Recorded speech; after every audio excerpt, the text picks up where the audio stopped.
நம்ம சேனலில் வீடியோ பார்க்குறவங்க எல்லாம் வெறும் 22% பேர் தான் சப்ஸ்கிரைப் பண்ணியிருக்கீங்க. 77% பேர் வந்து பார்த்திங்கன்னா சப்ஸ்கிரைப் பண்ணாத பார்த்துக்கிட்டு இருக்கீங்க. நண்பா, மறக்காமல் சேனலை கொஞ்சம் சப்ஸ்கிரைப் பண்ணிவிட்டு வீடியோ ஃபுல்லாக பார்த்தீங்கன்னா நானும் சந்தோஷமாக இருப்பேன், வீடியோ பார்க்குற நீங்களும் சந்தோஷமாக இருப்பீங்க. விவசாய நண்பர்களுக்கு வணக்கம்.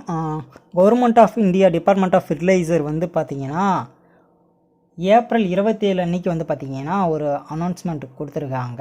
என்ன அப்படின்னு சொல்லி பார்த்திங்கன்னா நியூட்ரியன் பேஸ்டு சப்சிடி அப்படிங்கிற ஒரு விஷயத்தை வந்து பார்த்திங்கன்னா சொல்லியிருக்காங்க. இந்த நியூட்ரியன் பேஸ்டு சப்சிடி அப்படின்னா என்னென்னா, ஆல்ரெடி வந்து பார்த்திங்கன்னா உரங்கள் இருக்கு இல்லையா, ஒவ்வொரு உரங்களுக்கும் ஒவ்வொரு கிலோவுக்கும் வந்து பார்த்திங்கன்னா அவங்க எவ்வளோ மானியம் கொடுக்குறாங்க அப்படிங்கிற விஷயத்தை எல்லாமே வந்து பார்த்திங்கன்னா சொல்லியிருந்தாங்க. அது வந்து நாம் வீடியோவாக போடலை, பட் அவங்க கவர்மெண்ட் எல்லா வருஷமும் சொல்லக்கூடிய ஒரு விஷயம்தான். ஒவ்வொரு மூட்டைக்கும் இவ்வளோ மானியம் கொடுக்குறோம், ஒவ்வொரு கிலோவுக்கும் இவ்வளோ மானியம் கொடுக்குறோம் அப்படின்னு சொல்லி மட்டும்தான் சொல்லியிருந்தாங்க. இப்போ வந்து கிலோ அளவில் ஒவ்வொரு உரங்களுக்கும் எவ்வளோ அப்படிங்கிற ஒரு விஷயத்தையும் ரிலீஸ் பண்ணியிருக்காங்க. அண்டு எவ்வளோ சப்சிடி வந்து பார்த்திங்கன்னா ஒவ்வொரு மூட்டைகளுக்கும் அதிகப்படுத்தியிருக்கும் அப்படிங்கிறதையும் சொல்லியிருக்காங்க. உதாரணமாக வந்து பார்த்திங்கன்னா நைட்ரஜன், பாஸ்பேட், பொட்டாஸ், சல்ஃபர், அப்புறம் அது மட்டும் இல்லாமல் பிகே ஃபெர்டிலைசர்ஸ் எல்லாம் இருக்குது இல்லையா, பொட்டாசியம் ஃபெர்டிலைசராக இருக்கட்டும் இல்லை மிக்சடு ஃபெர்டிலைசராக இருக்கட்டும், இது எல்லாத்துக்கும் நாங்கள் வந்து பார்த்திங்கன்னா எவ்வளோ மானியம் கொடுக்குறோம் அப்படிங்கிற ஒரு விஷயத்தை வந்து பார்த்திங்கன்னா அவங்க ஒரு பிடிஎஃபாகவே ஒரு அஃபிஷியல் நோட்டிஃபிகேஷனாகவே வந்து பார்த்திங்கன்னா கொடுத்துருக்காங்க. இதில் இருக்கக்கூடிய அந்த சப்சிடிஸ் ரேட்டெல்லாம் இருக்குது இல்லையா, இதெல்லாம் எந்த வருடத்திற்கு அப்படின்னு சொல்லி பார்த்திங்கன்னா 2022-23 கரீஃப் சீசன், அதாவது பார்த்திங்கன்னா ஏப்ரல் 1 இருந்து செப்டம்பர் 30 வரைக்கும் இருக்கக்கூடிய இந்த டைம் பீரியடில் இருக்கக்கூடிய விலைகள் தான் இது எல்லாம் அப்படின்னு சொல்லியிருக்காங்க.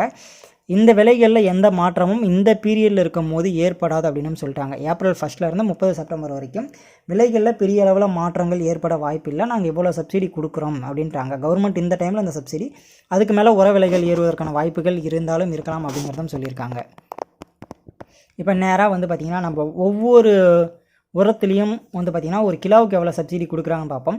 இப்போ யூரியா அப்படின்னு எடுத்துக்கிட்டோம்னா நம்ம வாங்குறது வந்து பார்த்திங்கன்னா 9 ரூபா ஒரு கிலோ அப்படின்னு சொல்லி வாங்குகிறோம். ஆனால் கவர்மெண்ட்டு ஒரு கிலோவுக்கு வந்து பார்த்திங்கன்னா 91 ரூபா 96 பைசா மானியமாக கொடுக்குறாங்க ஒரு கிலோ யூரியாவுக்கு. அப்படி பார்த்தா மானியம் இல்லாத நம்ம ஒரு கிலோ யூரியா வாங்குகிறோம் அப்படின்னா 110 ரூபா வரும். நல்லா நோட் பண்ணிக்கோங்க. அதே மாதிரியே வந்து பார்த்திங்கன்னா பொட்டாஸ் பார்த்திங்க அப்படின்னா 25 ரூபா 31 பைசா கவர்மெண்ட் மானியமாக கொடுக்குறாங்க ஒரு கிலோவுக்கு. இப்போ நம்ம வாங்கக்கூடிய ரேட் வந்து பார்த்திங்கன்னா 30 ரூபா 31 ரூபா 33 ரூபா அப்படின்னு சொல்லி நம்ம வாங்கிக்கிட்டு இருக்கோம் பொட்டாஸ் ஒரு கிலோ. அப்போ கூட சேர்த்திங்கன்னா 33னா 33 53 58 60 ரூபா வருதுன்னு பார்த்திங்களா. 60 ரூபா கொடுத்து ஒரு கிலோ பொட்டாஸ் நம்ம வாங்க வேண்டிய ஒரு நிலைமையில் வருவோம். அது மட்டும் இல்லாமல் சூப்பர் வந்து பார்த்திங்கன்னா ஒரு கிலோ 10 ரூபா ரேஞ்சில் இருக்கும்.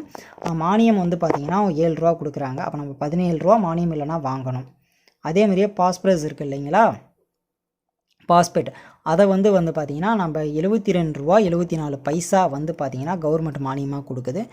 சூப்பருக்கு வந்து பார்த்திங்கன்னா 6 ரூபா 94 பைசா கவர்மெண்ட் ஒரு கிலோவுக்கு மானியமாக கொடுக்குறோம் அப்படின்னு சொல்லியிருக்காங்க.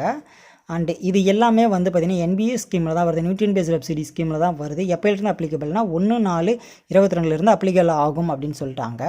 இப்போ அடுத்ததான் நம்ம வந்து பார்த்திங்கன்னா ஒவ்வொரு மூட்டைக்கான அளவுகளை பார்ப்போம், அண்டு மெட்ரிக் டன்னுக்கான உர அளவீடுகளை பார்ப்போம். உதாரணமாக இப்போ வந்து நம்ம டிஏபி எடுத்துக்கலாங்க. டிஏபி வந்து பார்த்திங்கன்னா ஒரு மெட்ரிக் டன்னுக்கு, அதாவது பார்த்திங்கன்னா 20 மூட்டைக்கு கவர்மெண்ட்டு எவ்வளோ சப்சிடி கொடுப்பாங்கன்னு யோசித்து பார்த்தோம் அப்படின்னா 50,013 ரூபா 20 மூட்டைக்கு, அதாவது பார்த்திங்கன்னா ஒரு மெட்ரிக் டன்னுக்கு கவர்மெண்ட் சப்சிடியாக மானியமாக கொடுக்குறாங்க. அதை ஒரு மூட்டைக்கு அப்படின்னு சொல்லி நம்ம கணக்கு பண்ணி பார்க்குறப்ப 2,500 ரூபா 65 பைசா ஒரு மூட்டைக்கு அரசாங்கம் சப்சிடியாக கொடுக்குறாங்க. நாம் வந்து பே பண்ணி வாங்குறது எவ்வளோன்னு சொல்லி பார்த்திங்கன்னா 1,300லேருந்து 1,350 ரூபா நாம் வந்து பார்த்திங்கன்னா உரக்கடைகளையாக இருக்கட்டும் இல்லை கவர்மெண்ட் இடத்துலையாக இருக்கட்டும் இல்லை தனியார் உரக்கடைகளையாக இருக்கட்டும் நம்ம வாங்குகிறோம். அப்படி சப்சிடி இல்லாத நம்ம ஒரு மூட்டை டிஏபி வாங்கணும் அப்படின்னா 3,850 ரூபா 65 பைசா வந்து பார்த்திங்கன்னா டிஏபி ஒரு மூட்டையோட ரேட்டு. இப்போ பொட்டாஸ் அப்படின்னு எடுத்துக்கிட்டோம் அப்படின்னா பொட்டாஸுக்கு கவர்மெண்ட் கொடுக்கக்கூடிய மானியம் அப்படின்னு சொல்லி பார்த்திங்கன்னா ஒரு மெட்ரிக் டன்னுக்கு 15,186 ரூபா கொடுக்குறாங்க ஒரு மூட்டைக்கு அப்படின்னு சொல்லி கணக்கு பண்ணி பார்க்குறப்ப 760 ரூபா வருது ஒரு மூட்டைக்கு. நம்மக்கிட்ட வரக்கூடிய ரேட் அப்படின்னு சொல்லி பார்த்திங்கன்னா 1,700 ரூபா. 1,700ம் 760யும் கணக்கு பண்ணி பார்த்தோம் அப்படின்னா 2,460 ரூபா ஒரு மூட்டை பொட்டாஸ். அதேமாரியே வந்து சூப்பர் பாஸ்பேட் பார்த்திங்க அப்படின்னா ஒரு டன்னுக்கு 7,513 ரூபா கவர்மெண்ட் மானியம் கொடுக்குது. ஒரு மூட்டைக்குன்னு வந்து பார்த்துக்கிறப்ப 375 ரூபா 65 பைசா கொடுக்குறாங்க. நாம் வந்து பார்த்திங்கன்னா 450 ரூபா 400 ரூபா போட்டு சூப்பர் வாங்குகிறோம். அப்படி பார்க்குறப்ப 825 ரூபா 65 பைசா மானியம் இல்லாத இருந்துச்சுன்னா நம்ம அவ்வளோ காசு கொடுத்து வாங்கணும். 20க்கு 20 கவர்மெண்ட் வந்து பார்த்திங்கன்னா 33,842 ரூபா ஒரு மெட்ரிக் டன்னுக்கு கொடுக்குறாங்க. ஒரு மூட்டை அப்படின்னு சொல்லி நம்ம கணக்கு பண்ணி பார்க்குறப்ப 1,695 ரூபா 1,700 ரூபா கணக்கில் வருது. நம்ம வாங்குறது வந்து பார்த்திங்கன்னா 1,490 1,500க்கு வாங்குகிறோம். குறிப்பாக வந்து பார்த்திங்கன்னா 3,200 ரூபா அப்படிங்கிற ஒரு ரேட்டில் மானியம் இல்லாத நம்ம ஒரு மூட்டை 20க்கு 20 வாங்கணும். அதேமாதிரி 10க்கு 26 அப்படின்னு சொல்லி பார்க்குறப்ப ஒரு மெட்ரிக் டன்னுக்கு 34,689 ரூபா கவர்மெண்ட் மானியம் கொடுக்குறாங்களாம். இப்போ ஒரு மூட்டைன்னு சொல்லி பார்க்குறப்ப 1,735 ரூபா வருது. நாம் வந்து வாங்குறது 1,350 ரூபாய்க்கு வாங்குகிறோம். 1,735 1,350 கூட்டினோம் அப்படின்னா 3,084 ரூபா 45 பைசாவுக்கு மானியம் இல்லாத வாங்கினா வாங்கணும். அதேமாரி 20க்கு 20 அது வந்து பார்த்திங்கன்னா 32,940 ரூபா கவர்மெண்ட் மானியம் கொடுக்குறாங்க ஒரு மெட்ரிக் டன்னுக்கு. ஒரு மூட்டைக்கு 1,647 ரூபா ரேட்டு, சேலிங் ரேட் வந்து பார்த்திங்கன்னா 1,200 ரூபா சொல்கிறாங்க. அப்போ 2,847 ரூபா நம்ம வந்து பார்த்திங்கன்னா ஒரு மூட்டை வாங்கணும். இது மாதிரி ஒவ்வொரு உரங்களுக்கும் வந்து பார்த்திங்கன்னா கவர்மெண்ட்டோட மானியம் வந்து பார்த்திங்கன்னா நம்ம வாங்கக்கூடிய விலைகளோட அதிகமாக இருக்குது.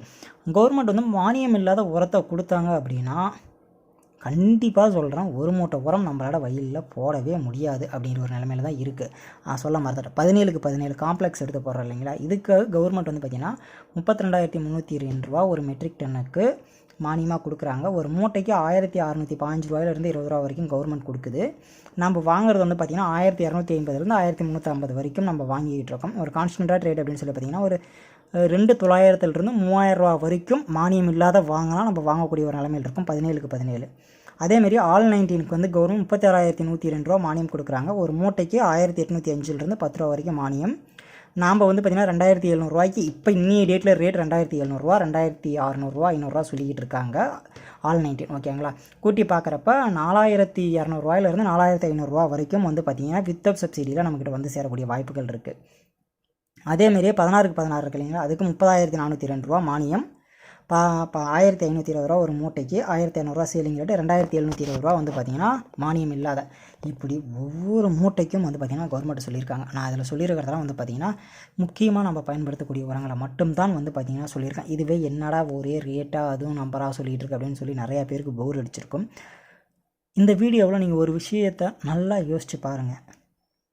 கவர்மெண்ட்டு மானியம் கொடுக்காத இருந்தால் நம்மளால் ஒரு மூட்டை டிஏபி வாங்கி போட முடியுமா? 3,850 ரூபா செலவு பண்ணி ஒரு மூட்டை டிஏபி போட முடியுமா? இது எல்லாம் சரி, அப்போ யூரியாவுக்கு எவ்வளோ மானியம் கொடுக்குறாங்க அப்படிங்கிற ஒரு கேள்வி எல்லாருக்கும் வந்திருக்கும். ஒரு கிலோவுக்கு 91 ரூபா 96 பைசா கவர்மெண்ட் மானியம் கொடுக்குறாங்க அப்படின்னு சொல்லியிருந்தேன்.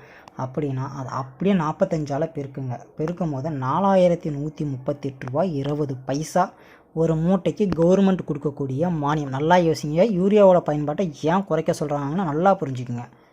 4,138 ரூபா 2 பைசா ஒரு மூட்டை யூரியாவுக்கு கவர்மெண்ட் மானியமாக கொடுக்குறாங்க. நம்ம விலை 265 ரூபா 300 ரூபா வருது. அப்படி பார்க்குறப்ப 4,400 ரூபாயிலிருந்து 4,500 600 ரூபா வரைக்கும் யூரியாவோட ரேட்டு வித்தவுட் மானியம் இல்லாத வந்தால் இவ்வளோ ரேட்டு வரும். அதுக்கு தான் கவர்மெண்ட் சொல்கிறாங்க யூரியாவோட பயன்பாட்டை குறைங்க, தேவையில்லாத நிலத்தில் அதிக யூரியா பயன்படுத்தாதீங்க, அதில் மானியம் அரசாங்கத்துக்கு செலவுகள் எல்லாம் அதிகமாக போகுது அப்படின்னு சொல்கிறாங்க. அதுக்காக தான் மற்ற உரங்களை பயன்படுத்துங்கன்னு சொல்கிறாங்க. உதாரணமாக வந்து பார்த்திங்கன்னா 20க்கு 20 பயன்படுத்துங்கிறாங்க. 20க்கு 20 நீங்கள் பயன்படுத்தும் போது 1,500 ரூபா தான் வந்து பார்த்திங்கன்னா மானியம் கவர்மெண்ட் கொடுக்க வேண்டியதாக இருக்குது. அப்படி 1,500 ரூபா அப்படிங்கிறது 4,500 ரூபாயில் பாதி எவ்வளோ வரப்போகுது? 3 மூட்டை வந்து இங்கே யூரியாவுக்கு உங்களுக்கு கொடுக்கறதுக்கு பதிலாக 20க்கு 20 3 மூட்டைக்கு வந்து பார்த்திங்கன்னா அவங்க கொடுத்துட்டு போயிடுவாங்க. இதை தான் வந்து பார்த்திங்கன்னா சென்ட்ரல் கவர்மெண்ட் இப்போ ரிலீஸ் பண்ணியிருக்காங்க. Update subsidy list and rate இது எல்லாத்தையுமே சொல்லியிருக்காங்க. விவசாயிகள் இதெல்லாம் நீங்கள் தெரிஞ்சுக்கணும் அப்படிங்கிறதுக்காக தான் நான் அதை ஒரு வீடியோவாக போட்டிருக்கேன். மறக்காமல் சேனலை சப்ஸ்கிரைப் பண்ணிங்க. இதேமாரி வீடியோஸ்லாம் எந்த யூடியூப் சேனலையும் கண்டிப்பாக போட மாட்டாங்க. சப்சிடி ரேட்டு எவ்வளோ நமக்கு வரக்கூடிய ரேட்டு வித்தவுட் சப்சிடி இந்த அளவுக்கு தெளிவாக எவ்வளோ போட்டு எனக்கு தெரிஞ்சு நான் பார்த்தது இல்லைங்க. போட்டிருக்கலாம், எனக்கு தெரிஞ்சு நான் தேடி பார்த்த வரைக்கும் யாரும் எனக்கும் சொல்ல யாரும் போடவும் இல்லை. அதனால தான் இந்த வீடியோ உங்களுக்கு போட்டிருக்கேன். மறக்காமல் சேனலை சப்ஸ்கிரைப் பண்ணிக்கங்க.